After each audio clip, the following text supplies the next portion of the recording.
항암화학요법 안내. 안녕하십니까?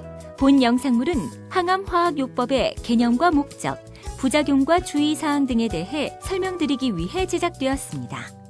이어지는 내용을 참고하셔서 안전하고 성공적인 치료가 이루어질 수 있도록 협조해 주시기 바랍니다.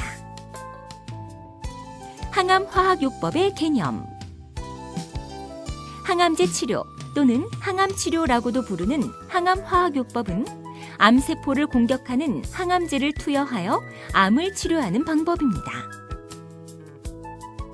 항암화학요법은 암이 발생한 부위를 국소적으로 치료하는 수술이나 방사선요법과 달리 전신의 암세포를 공격할 수 있는 전신적 치료법에 해당합니다. 항암제는 세포의 성장과 증식에 관여하는 유전 물질을 손상시키거나 대사 과정을 방해함으로써 암세포처럼 빠른 속도로 성장하고 증식하는 세포를 공격합니다.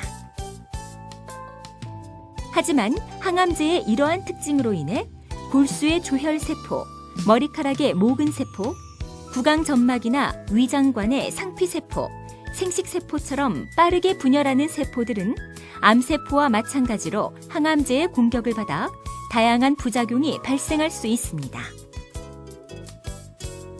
항암제 부작용의 양상과 정도는 사람에 따라 크게 차이가 있으며 투여하는 항암제의 종류나 용량뿐 아니라 같은 항암제라도 치료 회차에 따라 다르게 나타날 수 있습니다.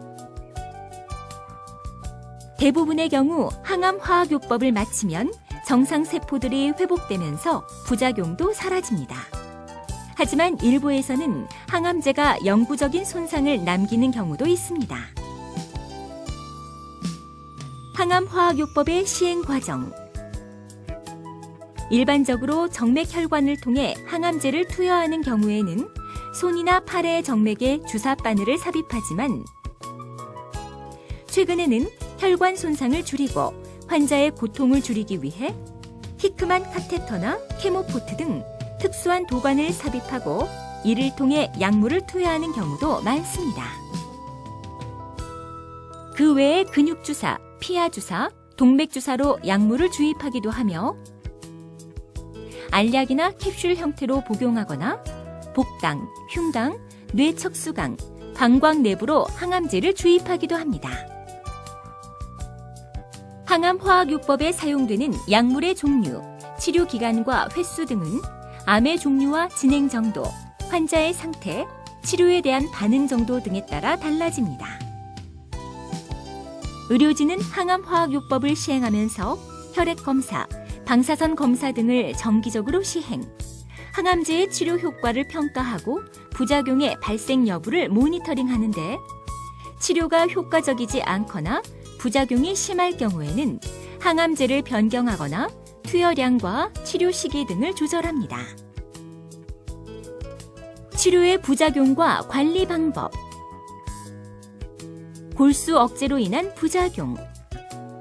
적혈구, 백혈구, 혈소판 등 혈액 속의 세포 성분은 골수 속에 존재하는 조혈세포에서 만들어지는데 항암 치료 과정에서 골수의 조혈세포가 파괴되면 빈혈, 감염, 출혈 등 골수 억제로 인한 부작용들이 나타날 수 있습니다. 빈혈. 적혈구는 전신에 산소를 공급하는 역할을 담당하는데 적혈구가 감소되면 피곤하고 어지러우며 숨이 차는 등의 빈혈 증상이 나타납니다. 그러므로 이러한 증상이 나타날 경우에는 충분한 휴식을 취하고 무리한 운동이나 활동은 피해야 하며 빈혈이 심할 경우 수혈을 받아야 합니다. 감염. 백혈구는 외부에서 침입한 병균으로부터 우리 몸을 방어하는 역할을 담당하는데 골수 억제로 인해 백혈구 수가 감소하면 감염의 위험이 높아집니다. 백혈구 수치는 항암화학요법을 시작한 지 1, 2주 후에 최저로 감소하고 3, 4주 후에 정상으로 회복되므로 이 기간 동안에는 감염을 예방하기 위해 다음 주의사항을 지키도록 하십시오. 사람이 많이 모이는 장소를 피하고 전염성 있는 사람과의 접촉을 피합니다. 손을 자주 씻는 등 개인 위생에 유의합니다. 상처가 나지 않도록 전기 면도기를 사용하시고 종기나 여드름은 짜지 마십시오.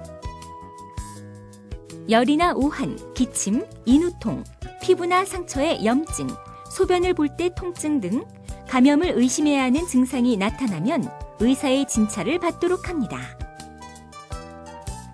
한편 백혈구 수치가 너무 낮을 경우에는 골수의 조혈 기능을 촉진시키는 약물을 투여하기도 합니다. 출혈. 혈소판은 출혈을 멈추게 하는 지혈작용을 담당하는데 골수 억제로 인해 혈소판 수가 감소하면 출혈이 잘 멈추지 않고 심할 경우 저절로 출혈이 발생할 수도 있습니다. 혈소판이 감소된 경우에는 과격한 활동이나 운동은 피하고 코를 후비지 말며 양치질은 부드러운 칫솔을 사용하는 것이 좋습니다. 그리고 혈소판 수치가 심하게 감소된 경우에는 혈소판을 수혈하기도 합니다.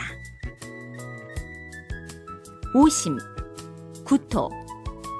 대부분의 항암제는 구토를 관할하는 뇌 부위를 자극하거나 위장관에 영향을 주기 때문에 상당수 환자에서 오심과 구토를 일으킵니다. 오심과 구토는 항암제를 투여하고 1시간 후부터 나타나기 시작해서 길게는 항암제 투여 1주 후까지도 나타날 수 있습니다. 이러한 증상의 상당 부분은 약물을 투여하여 경감시킬 수 있으므로 오심과 구토가 나타나면 의료진과 상의하시기 바랍니다. 탈모.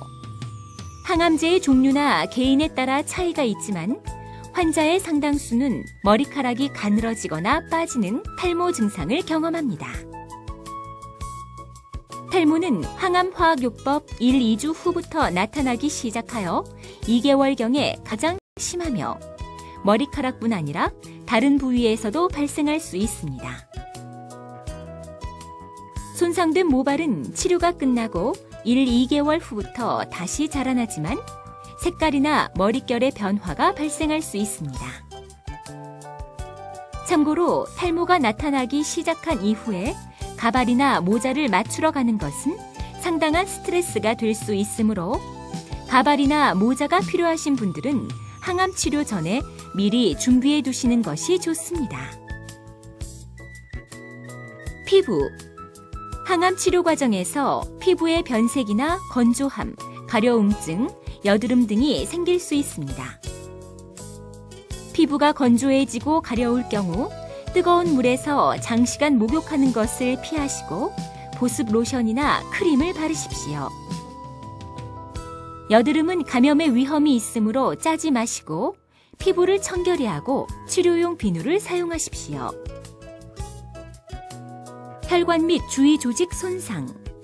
항암제에 따라서는 정맥혈관이 자극되어 통증이 발생하거나 염증에 의해 혈관이 딱딱해지고 피부가 검게 변할 수 있으며 일부 항암제는 혈관 밖으로 새어나올 경우 주위 조직에 심각한 손상을 일으키기도 합니다. 이러한 문제점을 피하기 위해 필요한 경우에는 중심 정맥 삽관을 하거나 히크만 카테터, 케모포트 등 특수한 도관을 삽입하여 약물을 투여하기도 합니다. 점막염. 항암제에 의해 구강 점막이 손상되면 입안이 헐고 통증을 느낄 수 있습니다. 점막염은 치료 후 1주 정도에 나타나며 2, 3주가 경과하면 서서히 회복됩니다. 점막염이 발생하면 구강청정액으로 입안을 자주 헹구어 감염을 예방하고 자극성 있는 음식을 피하는 것이 좋습니다. 설사와 변비. 소화관의 점막이 손상되면 설사가 발생할 수 있으며 증상이 심한 경우 탈수를 막기 위해 수액 주사가 필요할 수도 있습니다. 한편 항암제나 마약성 진통제, 식사량이나 수분 섭취 감소, 활동 부족 등에 의해 변비가 발생할 수 있는데 변비가 지속되면 의료진에게 알려야 하며 처방 없이 변비약을 복용하거나 관장을 시행해서는 안 됩니다. 신경계 부작용. 일부 항암제는 중추신경계에 영향을 미쳐서 두통, 오심, 구토, 착란, 우울증, 발작 등 다양한 신경계 증상을 일으킬 수 있고, 뇌신경에 영향을 미쳐서 시각, 후각, 청각에 영향을 줄 수 있으며, 말초신경병증을 일으켜 손끝이나 발끝에 저린 감각이나 무감각, 통증 등이 느껴질 수 있습니다. 이러한 신경계 부작용은 치료가 끝난 후 회복되는 경우가 많지만 환자에 따라서는 회복이 더디거나 장기간 지속되기도 합니다. 생식기계 부작용. 항암제의 종류와 환자의 연령에 따라 차이가 있지만 항암화학요법은 남녀 모두에게 일시적 또는 영구적 불임을 일으킬 수 있습니다. 남성 환자의 경우 필요하다고 판단될 경우 치료에 앞서 정자은행에 본인의 정자를 보관할 수 있습니다. 그리고 항암제를 투여 중인 상태에서 임신을 하면 기형아가 생길 수 있으므로 항암 치료 중에는 피임을 하는 것이 좋습니다. 기타 장기에 대한 독성. 항암제의 종류와 환자에 따라서는 간, 심장, 폐, 신장, 방광 등의 장기에 손상을 일으킬 수 있습니다. 비뇨기계 부작용이 있는 약물은 환자의 신장 기능을 확인하여 항암제의 용량을 조절하거나 약물이나 수액 투여 등의 전 처치를 시행하기도 합니다. 그리고 심장 독성을 가진 일부 항암제의 경우 심장 검사를 시행하면서 항암제를 투여하기도 합니다. 기타 부작용. 성장기의 어린이는 항암제의 종류와 용량, 투여 기간, 환아의 연령 등에 따라 성장과 발육에 영향을 받을 수 있습니다. 그리고 일부 항암제는 또 다른 암의 발생을 촉진시키는 영향을 미치기도 합니다. 치료를 시행하지 않을 경우 및 다른 치료 방법. 수술이나 방사선 요법 등은 암이 발생한 부위를 국소적으로 치료할 수 있지만 이러한 치료 후에 남아있는 암세포를 제거하거나 전신의 암세포를 효과적으로 파괴하기 위해서는 항암화학요법이 반드시 필요할 수 있습니다. 의료진들은 항암화학요법을 시행하는 동안 치료의 효과와 부작용의 발생 양상을 면밀히 관찰하고 적절히 대응함으로써 안전하고 성공적인 치료가 이루어질 수 있도록 최선을 다하고 있습니다. 지금까지 항암화학요법의 개념과 절차, 부작용과 주의사항 등에 대해 말씀드렸습니다. 감사합니다.